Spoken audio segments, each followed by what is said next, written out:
दोस्तों, अगर आपने अभी 10th क्लास पास की है या फिर 12th क्लास पास की है या अभी आप कोई अंडर ग्रेजुएट कोर्स कर रहे हो, जैसे बीए, बीकॉम, बीएससी, बीटेक, कोई भी आप कोर्स कर रहे हो, कोई भी आप पढ़ाई कर रहे हो, उसके साथ साथ आपको ऑनलाइन पैसे कैसे कमाएं इसके बारे में आपको जानकारी होनी चाहिए। आज आप जानते हैं दुनिया दिन ब दिन डिजिटल होते जा रही है। पैसे कमाने के नए नए तरीके निकल रहे हैं। आज से अगर हम 10 साल पहले देखेंगे तो पैसे कमाने के, ऑनलाइन पैसे कमाने के इतने तरीके नहीं थे जितने आज के टाइम में हैं। आज आप अपने पढ़ाई के साथ साथ अपने पढ़ाई को करते करते पैसे कमा सकते हो, लेकिन पहले ऐसा नहीं था। पहले जो 10 साल पहले जब लोग पढ़ाई करते थे तो उन्हें सिर्फ पढ़ाई ही करनी चाहिए, पढ़ाई ही करनी होती थी। वो पैसे नहीं कमा सकते थे।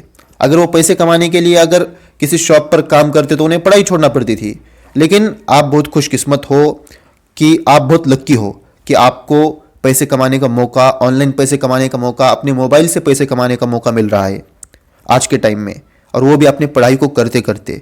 लेकिन बहुत बड़े अफसोस की बात है कि कई सारे ऐसे स्टूडेंट हैं, बहुत सारे ऐसे स्टूडेंट हैं जो ये उनको इन्फॉर्मेशन के बारे में पता ही नहीं है कि ऑनलाइन पैसे कैसे कमाएं। वो मोबाइल में अपने 8-8, 10-10 घंटे वेस्ट करते हैं फालतू की चीज़ों देखने में, फालतू की वीडियोस देखने में। लेकिन अगर वही टाइम वो ऑनलाइन पैसा कमाने के लिए, अगर वही टाइम अगर वो स्पेंड करे तो वो अपने घर वालों को मदद कर सकते हैं, अपने पढ़ाई का खर्चा वो खुद निकाल सकते हैं, अपने खुद का खर्चा वो खुद निकाल सकते हैं। ये स्टूडेंट एज में अगर आप अपने पैरों पर खड़े हो जाएंगे तो सोचिए आपके घर वालों को भी आप पर कितना गर्व होगा। लेकिन आप अपना टाइम कहाँ वेस्ट कर रहे हो? अगर आपके हाथ में मोबाइल है तो ये मोबाइल का सही इस्तेमाल कीजिए। मैं ये नहीं कहता कि सभी स्टूडेंट ऐसा करते होंगे, लेकिन मैक्सिमम की बात कर रहा हूँ। जो अक्सर स्टूडेंट है वो ऐसा करते हैं। तो अगर आप ऐसा कर रहे हैं तो आपको ऐसा बिल्कुल भी नहीं करना है। अपने मोबाइल का सही इस्तेमाल कीजिए। आप कहेंगे कि मोबाइल से ऐसे कौन से काम हो सकते हैं? अरे बहुत सारे काम हैं जो मोबाइल से हो सकते हैं।